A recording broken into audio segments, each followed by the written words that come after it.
Welcome back to the deep dive. Our mission today is pretty focused. We're going to take the, well, sprawling and complex financial data of the Turkish cement giant, Akcansa Cimento Sanayi ve Ticaret. That's right.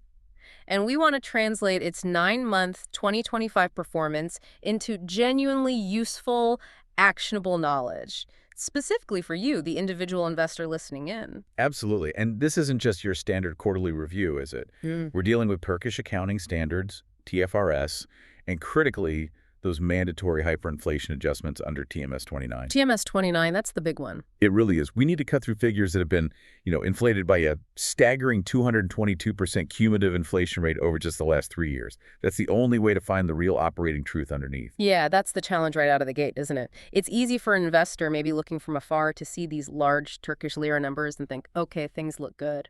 But here, the comparison isn't about nominal growth at all. Not at all. It's about whether the company is actually holding its own against that, well, relentless inflation. We're measuring performance in the purchasing power of September 30, 2025. That kind of economic volatility, it just changes everything about how you interpret margins, cash flow, the lot. And if we don't keep that hyperinflation context front and center, we really risk missing the true operational story completely. I mean, when we say revenue decreased, we mean the company actually lost ground in real economic terms, even if the nominal lira figure went up. Right. That perspective is just crucial for understanding the kind of pressure management is really under right now. Okay, so if this deep dive delivers value, if we manage to navigate these complex waters for you, please do hit subscribe, like the video, and share it. It really is the best way to ensure we keep producing this kind of targeted analysis. Definitely helps. Right, let's start with the basics then. The foundation. Who exactly is Akcansa, and how is the company structured? Okay, Akcansa is a real heavyweight in the Turkish industrial scene. It came about from a pretty significant merger back in 1996.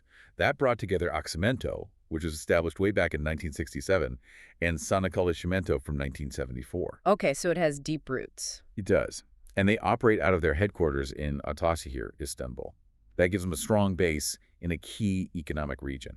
And their core business, it's pretty integrated, isn't it? Essential to the whole construction cycle, and it goes beyond just selling bags of cement. Precisely. Their business covers the production and trade of cement, clinker, which is the key ingredient, ready-mix concrete, and aggregate. But here's an important detail, I think, for inventors. They also have significant port operations. Ah, the ports. That's interesting. Yeah, this isn't just some incidental side business. It's actually a critical ancillary operation. Give them vital logistics control, both for distributing domestically within Turkey and for their international trade, particularly their exports. Control over ports is a big deal in this industry. Okay. And when we look at who owns Akcansa, it looks like a classic case of dual leadership, right? A strategic partnership between a major local player and a global giant. It is. It's pretty much the definition of joint control. You've got Hakkı Ömür Sabancı holding 39.72%. Sabancı, huge name in Turkey. Exactly. And that stake is matched almost perfectly by the German-based global industry leader, Heidelberg Materials AG, also at 39.72%.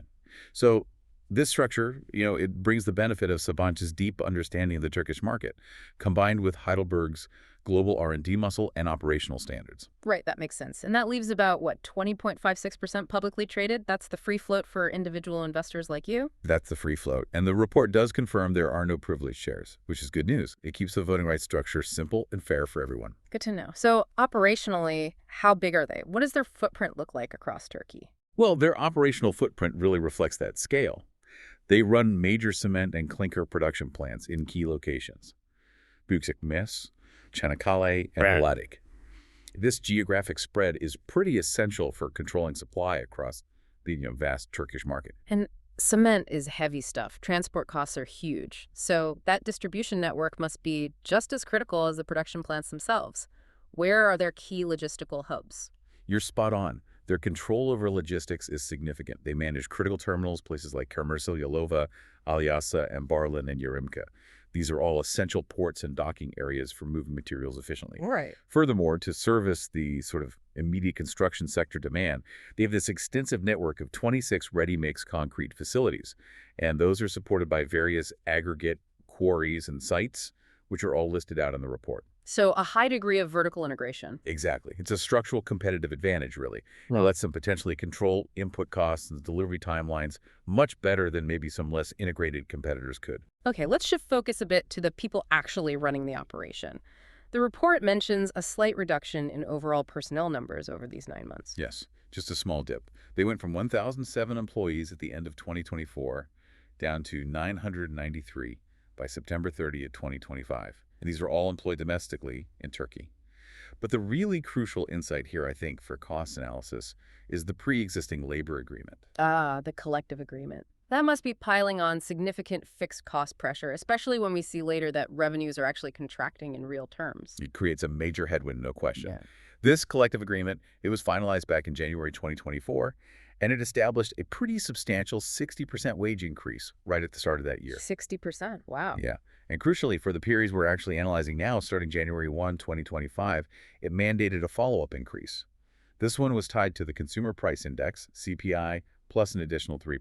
CPI plus 3% in a hyperinflationary environment. Exactly. So when your real revenue is dropping, as we'll see, by about 18%, having this kind of mandatory inflation plus increase baked into a major fixed cost like labor, well, it dramatically squeezes your margins, even if the actual number of employees is fairly stable. Okay, that paints a challenging picture on the cost side already. Let's look at governance. The board structure sounds pretty standard, 6 members, 2 independents as required. What about diversity leadership structure? Yeah, the board seems to adhere strictly to the Turkish Commercial Code and the Capital Markets Board requirements. In terms of diversity, the report notes there is currently one female board member, that's Hibnam Önder, Okay. which brings the percentage to 16.67%. It's, a detail, but it signals perhaps some ongoing, albeit maybe slow, movement towards better gender balance at the top. And transparency on compensation is always vital for investor confidence. How clear are the reports on how the leadership, particularly those independent members, are actually paid? The transparency seems quite high, at least for the board itself. The independent board members, they receive a fixed monthly gross fee of 135,000 Turkish lira. This ensures they're compensated for their oversight role. Okay, a fixed fee. Yes. And significantly, the report explicitly states that all the other board members receive no fee at all. This kind of links their value purely to their ownership stake or strategic roles rather than direct cash remuneration from the board position itself. Interesting. And what about the overall picture for the top executive management cadre? The team actually running the day-to-day operations. Right, the C-suites.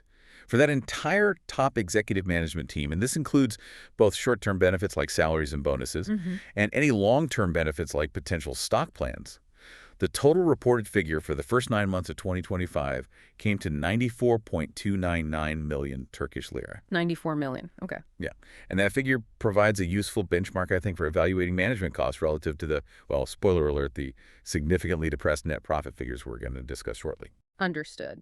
Let's touch on affiliates. We noted their stakes in some key Turkish associates, like Liman İşletmeleri for logistics and Arpaş. But the biggest stake, and the one that seems to have had a major financial impact this period, is in Çimsa, right? That's correct. They hold an 8.98% stake in Çimsa Çimento, another major cement player. They also have other minority holdings, Altaş at 14%, Liman İşletmeleri at 15%, Arpaş at 16%, and Ambarlı Kılavuzluk also at 16%. These associates, or iştirak as they're called in Turkish, are often strategically linked, potentially providing some integration benefits to the supply chain. Okay. Now, let's focus on a really critical disclosure you flagged, the one about related party transactions. This involves some major deals with Enerjisa Üretim and HM Trading, both clearly connected to the parent companies, Sabancı and Heidelberg. Why is this disclosure so important for us, the investors, to understand? This is always a crucial point of scrutiny for any listed company, especially one with strong parent companies. Akcansa specifically flagged that 3 continuous and large-scale transaction categories are expected to cross the 10% materiality threshold in 2025. 10% materiality, okay. Which ones? First, procuring electricity from Enerjisa Üretim, that's linked to Sabancı. Second, sourcing key inputs like coal and petcoke from HM Trading, which is part of the Heidelberg Materials Group. And third, conducting international sales to HM Trading, using them as a channel. So their main energy supply, their major fuel input costs, and a potentially significant chunk of their international sales are all tied up with entities controlled by their own controlling shareholders. Exactly.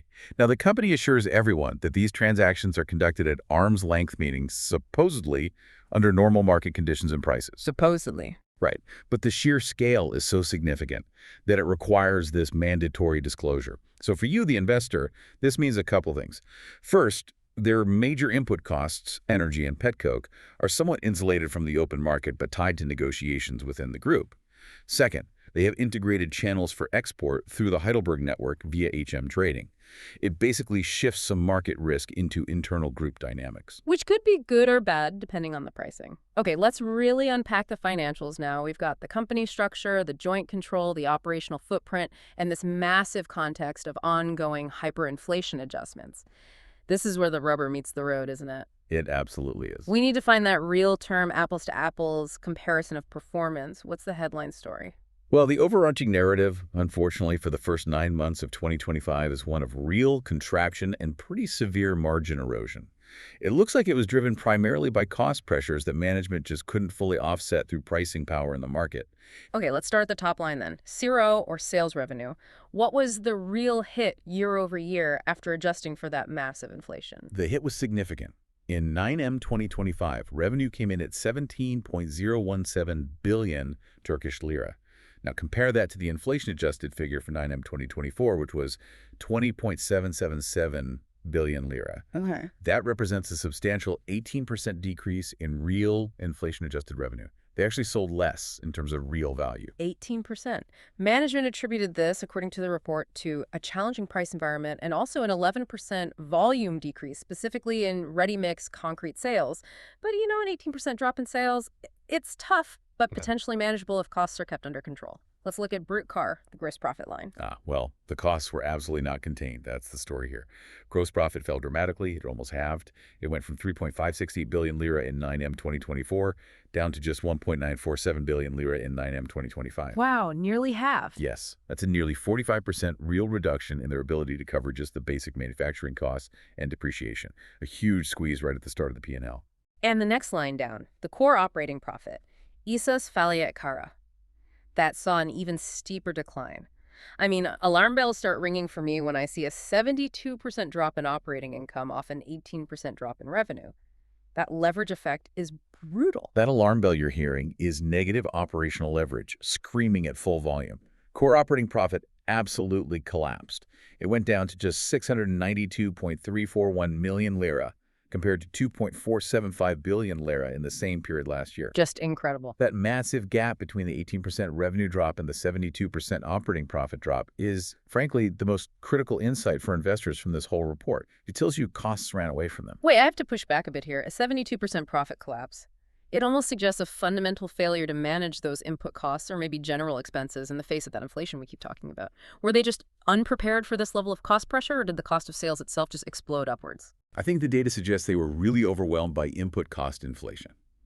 And that was likely made worse by those fixed inflation plus wage increases we discussed earlier. If you look at the expense lines below gross profit, operational expenses, general administration costs actually rose in real terms from 821 million to 916 million lira. Marketing costs also up from 121 million to 180 million. So expenses grew even as revenue fell. In real terms, yes, some key ones did. But the primary driver still looks like the cost of sales, the COGS. Given their heavy reliance on inputs like petcoke and electricity, which, remember, they source largely from related parties, HM Trading and Energisa, we have to assume that even those supposedly arm's-length prices were aggressively high in real terms. Right. And those costs just ate away at the gross profit margin before they could even get to operating expenses. Okay. But this cost pressure clearly wasn't hitting all parts of the business equally, was it? The segmental breakdown you mentioned is quite revealing. It really separates the winners from the losers internally, at least for this period. The main cement segment, which includes their aggregate and clinker production, that actually remained highly profitable. It posted an operating profit of 1.077 billion lira. Okay, so the core cement business is still making good money. Yes. However, the ready-mix concrete segment, Well, it looks like an existential operational drag right now. It reported a significant operating loss of 384.716 million lira for the period. Wow, so that one loss-making segment, Ready Mix, is effectively wiping out about 35% of the core earnings generated by the profitable cement segment. That's huge. How structural do you think this Ready Mix loss is? Is it likely a short-term blip, maybe related to local pricing wars, or could it indicate a more permanent competitive disadvantage in that specific vertical? That's the key question. Given the sheer scale of the loss, nearly 400 million lira, it strongly suggests some deep structural challenges in that ready-mix segment. Ready-mix is inherently a tougher business than cement, right? It relies heavily on localized logistics, faces fierce urban competition. Much more fragmented market. Exactly. The cost of running those 26 separate facilities, combined with likely spikes in transport and fuel costs, probably meant they just couldn't charge enough locally to cover their operating expenses, especially with that 11% volume drop making things even worse. It feels like this segment needs some serious strategic attention, maybe even a restructuring to stop the bleeding. Right. Okay, so wrapping up the profit and loss statement then, Dunham Net Curry, the net profit for the period, presumably fell pretty much in line with that operational collapse. It did. It fell by approximately 70% in real terms. It landed at 487.432 million lira, down from 1.654 billion lira in 9M 2024. And the corresponding drop in earnings per share, the EPS, from 8.640 kurush down to just 2.546 kurush. That's a very clear measure of the, well, destruction of shareholder value over this specific 9-month period. Okay, a 70% drop in net profit is definitely concerning. But often, the P&L can sometimes hide the true financial strain or maybe even mask some hidden strength. We really need to look deeper. If they're bleeding operationally like that, how is it impacting the absolute lifeblood of the company, its cash flow? Yes. And this is where it gets really alarming, I think. While the balance sheet, as we'll see, still looks quite solid on the surface, the cash flow statement tells a story of immediate, quite severe financial stress during this period. First off, cash and cash equivalents decreased noticeably from 5.656 billion lira at the end of 2024 down to 3.786 billion lira by September 30, 2025. Okay, it's a burning cash. But the truly shocking number seems to be the Mekitakusha, the cash flow from operations. The report shows a reduction of over 85% in real operating cash generation compared to last year. It just collapsed from 2.353 billion lira generated in 9M 2024 to only 307.656 million lira generated in 9M 2025. That's not just a warning sign. That's basically a flashing red light on the dashboard. An operating cash flow collapse of that magnitude suggests significant strains on working capital. If cash isn't coming in reliably from your core sales activities, the company has to lean heavily on its balance sheet cushion or potentially increase borrowing just to keep things running. And the report does point to a massive negative swing in working capital, largely driven, it seems, by how they manage their payables. What was the mechanism there? How did that work? Well, the mechanism appears to have been either forced de-risking by suppliers or maybe a strategic choice by Akcansa. The cash flow statement shows this negative change in working capital of 1.771 billion lira just in this period. The main driver identified was a substantial decrease in commercial payables. Meaning they paid their suppliers faster. Essentially, yes. Mm. They utilized 1.697 billion lira less in supplier credit compared to the same period last year. Think about it. In a volatile, high-inflation market, suppliers often get nervous. They might shorten credit terms or demand faster payment to protect themselves against the risk of inflation eroding the value of what they're owed. So Akcansa either chose to pay suppliers more aggressively, perhaps to secure supply, or they were forced to by suppliers tightening terms. Either way, it converted that short-term, typically zero-interest borrowing from suppliers into an immediate, very large cash drain. Okay, so if operational cash flow has collapsed by 85%, how on earth is the company funding its pretty substantial capital expenditures? We'll get to the CapEx number later, but is that funding coming entirely from dipping into that balance sheet cushion you mentioned? Yes, exactly. They essentially had to use their existing cash reserves, that 5.6 billion lira cushion they started the period with, to fund both their significant CapEx, which was 815 million lira, and a large dividend payout that happened earlier in the year. Ah, the dividend. Yes. Fortunately for them, their historical financial health, that strong balance sheet built up over years, gave them the ability to absorb this kind of shock, at least in the short term. Right. Let's talk about that underlying strength then, because despite this operational cash drain, their net financial position still suggests excellent short-term solvency, right? That really is the saving grace here. If you look just at short-term solvency, they remain remarkably robust. Their cash and cash equivalents figure of 3.786 billion lira is almost perfectly matched by their short-term financial loans, which stood at 3.785 billion lira. So basically zero net short-term debt. Pretty much. A slight net cash position, technically. Hmm. And critically, their overall financial leverage ratio, that's total liabilities divided by total assets, is very low, just 0.27. Very low indeed. Yeah. This confirms they have a highly equity-backed balance sheet. They simply aren't relying on debt to survive day to day, which is a huge positive in this environment. Okay. Now, for what you called the aha moment regarding the change in total equity, the Özkaynak. Equity decreased significantly during the period, from 25.781 billion lira down to 24.005 billion. We know the poor net profit was a big factor, but it wasn't the sole cause.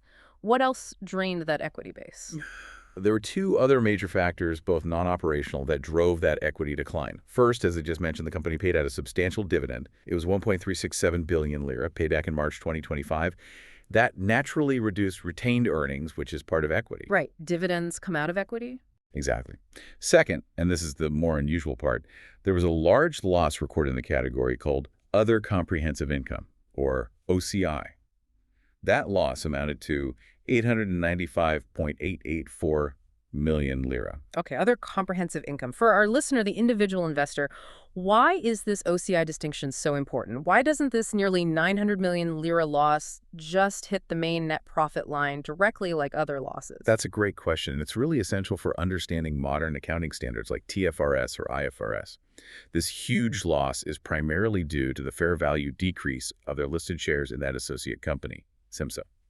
The market value of their Shimsa stake dropped by 965.504 million lira during this period. Okay. Now, because the company classifies this particular investment under the accounting category, fair value through other comprehensive income, which is a standard classification choice for strategic long-term holdings they don't intend to trade actively, it means the volatility of that investment's market price actually bypasses the main net income statement. So it doesn't make their operating results look worse than they are just because an investment fluctuated. Precisely.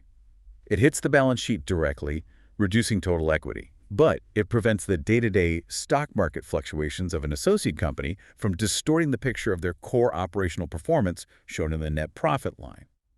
It's designed to give a clearer view of operations, but you still need to look at OCI to see the full picture of equity changes. Okay, that makes sense.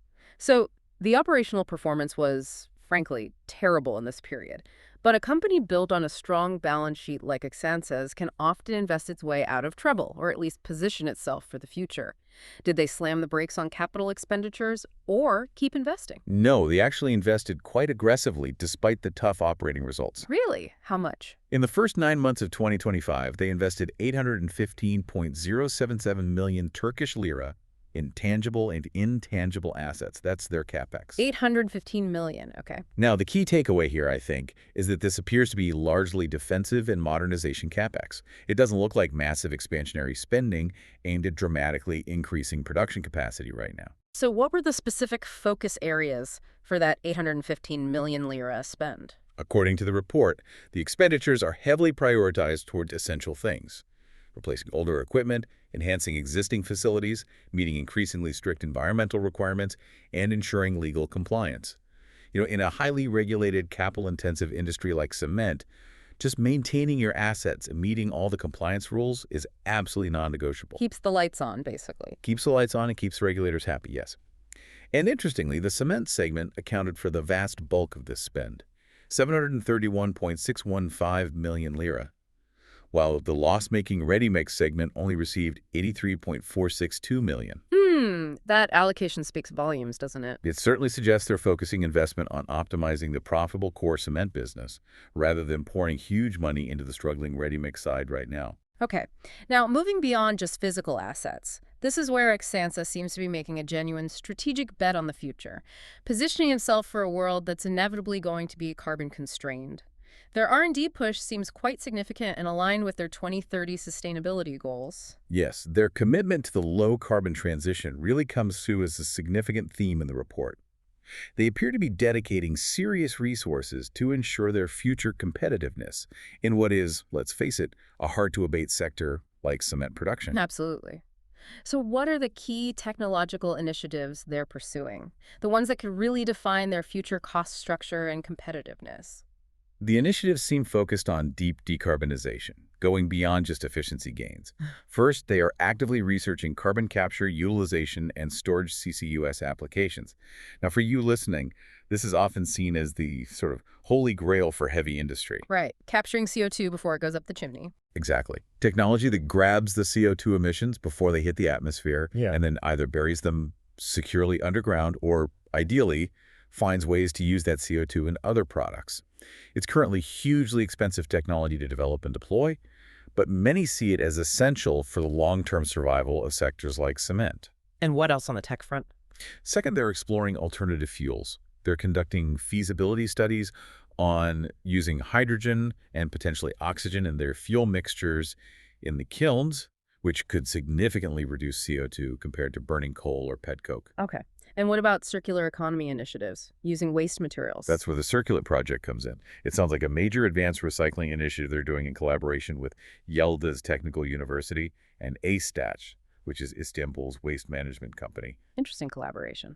Yeah. It focuses specifically on finding ways to turn construction and demolition waste, old concrete, bricks, etc., back into usable input materials for new cement and concrete production. This directly supports their stated goal of developing low-carbon, low-clinker new products, which aim to use less of that highly energy-intensive clinker component. These kinds of investments, CCUS, hydrogen, circular economy, they are undoubtedly costly now. But it seems they're already gaining massive recognition internationally for their environmental, social, and governance, or ESG, performance. Yes, and this is where that sort of corporate prestige might actually translate into tangible financial benefit down the line. The report highlights that Akcansa ranked first #1 among 132 international construction materials companies globally in the LSEG, formerly Refinitiv, ESG rating as of October 2025. They achieved a score of 88 points. #1 globally in their sector. That's impressive. It really is. Yeah. And that top ranking doesn't just look good on a sustainability report. Increasingly, it translates into better access to green financing or sustainability-linked loans, often at lower interest rates, lower capital costs. That could give them a significant competitive advantage over industry peers who might have poor ESG scores and find it harder or more expensive to raise capital. And we also saw a very practical step they took in trying to control fuel costs by using waste, didn't we? Absolutely. A very concrete step, you could say. They established a 10-year strategic partnership with a company called Akademi. The deal is for a dedicated facility that will supply Akcansa with 60,000 tons per year of waste-derived fuel, or ATY, as it's abbreviated in the report. ATY, sometimes called RDF, refuse-derived fuel. Exactly, same idea. Securing 60,000 tons per year of this fuel basically locks in a potentially lower cost and likely more price-stable alternative to relying solely on expensive traditional fossil fuels like coal or petcoke, the very fuels whose price volatility likely contributed heavily to their margin pressure this year. Okay, so R&D for the future, practical steps on fuel now. Let's look at the broader sector and their market positioning. There seems to be a real paradox in this report. The company is facing massive operational pressure right now, yet the macro indicators for future demand look extraordinarily strong. What do things like building permits tell us? Yeah, the macro data presented is a significant potential tailwind looking forward, maybe into 2026 and beyond. Yeah. Building permits issued back in the second quarter of 2025 showed massive year-over-year growth. The number of buildings permitted was up 47.4%. Almost 50% growth in buildings. Yes, and the number of individual housing units within those buildings was up an astonishing 90.3%. On top of that, housing sales overall had increased by 24.2% year-to-date, according to the report's data. Okay, so if there's that much growth in permits plans for future construction, why hasn't it translated yet into better current volume and revenue for Akcansa? There seems to be a clear disconnect there. Well, this is a pretty classic lag effect you see in the construction sector. A building permit is essentially just a plan on paper. It's not poured concrete yet. Cement consumption typically lags behind the issuance of permits by anywhere from, say, 6 months to maybe 18 months, sometimes longer, depending on the scale and complexity of the projects. Right. The shovels haven't hit the ground yet for many of those permitted projects. Exactly. So that strong permit data indicates a potentially very healthy pipeline for future demand. But it also confirms that the period we're analyzing, the first 9 months of 2025, was still operating within a tougher, previously contracted market cycle where demand hadn't picked up yet. So, if you're an investor looking at this, you're faced with a situation where the structural components of future demand look pretty robust, but the company's current ability to execute profitably seems quite weak. What does the company itself see as its biggest risks in navigating this environment? It's interesting, the report explicitly states that Akcansa tracks concentration risk, competition risk, and sales channel efficiency risks on a monthly basis. Hmm. To me, this reads as an admission that the primary market risk right now isn't necessarily about overall demand, which, as we said, looks strong on the horizon. It's much more about execution. It's about their ability to manage the intense competition, optimize their highly integrated but complex sales network, and ultimately find ways to pass on their high real input costs to the market without losing too much sales volume in the process. That's the tightrope they have to walk. Execution risk. Got it. Okay, let's just quickly revisit some of the technical accounting details that keep this analysis grounded in reality, starting again, crucially, with that hyperinflation accounting. Yes, we really have to keep reinforcing this point because it underpins everything. The use of TMS 29 inflation accounting is the bedrock of this entire report and our comparison. Both the 2024 figures and the 2025 figures we've discussed have been restated to reflect the purchasing power of the Turkish lira as it was on September 30, 2025. Without that adjustment, comparing real performance year on year would be completely meaningless. And those massive drops in profit and cash flow we talked about would likely be masked or even look like growth in purely nominal lira terms. Okay.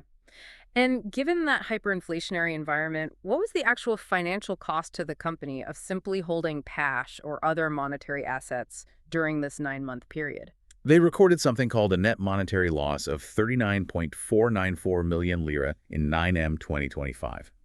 Now, in simple terms, you can think of this as inflation acting like a tax on their cash holdings and net receivables. If their cash, their receivables, and their short-term debt weren't managed very carefully, for example, if they held significant net monetary assets, this loss could have been absolutely catastrophic. The fact that the loss was only 39 million lira suggests that while they probably managed their cash position relatively well, they still inevitably suffered a small but real loss of purchasing power just due to the high inflation eroding the value of their net monetary position. Okay. And what about provisions and contingencies? What liabilities has the company set aside funds for looking ahead? They highlight two main provision areas in the notes. First is litigation risk, mostly related to historical labor accident lawsuits. Apparently, they've set aside a provision of 46.128 million lira. Okay. Second, and this is quite specific to heavy industries like quarrying and mining, is a long-term provision of 46.540 million lira, specifically for environmental obligations. This money is earmarked for the future costs of the required natural rehabilitation of their quarry sites once they're depleted. It shows they're financially planning for their future cleanup costs, which are mandated by environmental regulations. Good practice. Let's look one more time at the asset side of the balance sheet, specifically that high level of goodwill that's sitting there. Right, the goodwill, or sheriffia in Turkish. It remains quite substantial, recorded at 3.170 billion lira. The report notes this results mainly from past acquisitions, like when they bought Ladicimento, Beykoz Beton, and Çarşamba Hazır Beton. Now, for you, the investor, it's crucial to understand how goodwill works under TFRS 3, which aligns with IFRS. This goodwill is not amortized. That means it doesn't systematically drain the company's reported earnings bit by bit each year like depreciation does. Okay, so it doesn't automatically reduce profits. Correct. However, it is subject to a rigorous annual impairment test. Each year, they have to assess whether the cash flows being generated by those acquired businesses still support the value of that goodwill in the books. If the acquired assets fail to generate sufficient future cash flow, the company could be required to take a massive write-down, recognizing an impairment loss. And that would hit the profit and loss statement, potentially as a single, very large non-cash expense in that year. So it's potential risk lurking on the balance sheet. A large non-cash risk, but a risk nonetheless. Okay. And just to close the loop finally on that equity change, we discussed the impact from their financial assets. Yes, just to reiterate, those financial investments on their balance sheet include that large strategic stake in the listed company Simsa shares. The report explicitly confirms that the significant fair value decrease of these listed shares, amounting to that 965.504 million lira figure, was the dominant driver behind that large other comprehensive loss we saw. And that, in turn, explains why their total equity decreased by considerably more than their net income alone would suggest during the period. Got it. Okay, we've covered a lot of ground: financials, operations, strategy, risks, accounting nuances. Yeah. So let's try to bring it all together. What does this all mean? If you, the learner listening in, are trying to consolidate the findings of this deep dive into a coherent investment thesis, what is the core summary of Akcansa's financial health and operational reality right now? Okay, the summary is really a tale of two cities, in a way. On one hand, Akcansa clearly operates from a position of significant financial strength, foundationally speaking. That very low leverage ratio of 0.27, the robust short-term liquidity, the near-zero net short-term debt, these provide a massive financial cushion. Structurally, the balance sheet looks sound. Okay, strong foundation. But, the 9M 2025 core operating reality was, to put it mildly, brutal. We saw massive real declines in gross profit, operating profit, and net profit. These seem clearly driven by severe cost pressures from inputs, from wages that significantly exceeded their ability to raise prices in the market, and this was particularly dragged down by that heavily loss-making ready-mix concrete segment and those inflexible fixed cost increases like the wage agreement. And that resulting collapse in cash flow from operations is probably the most acute immediate concern, right? Even with the strong balance sheet. Absolutely. Yeah. It demands the closest monitoring going forward.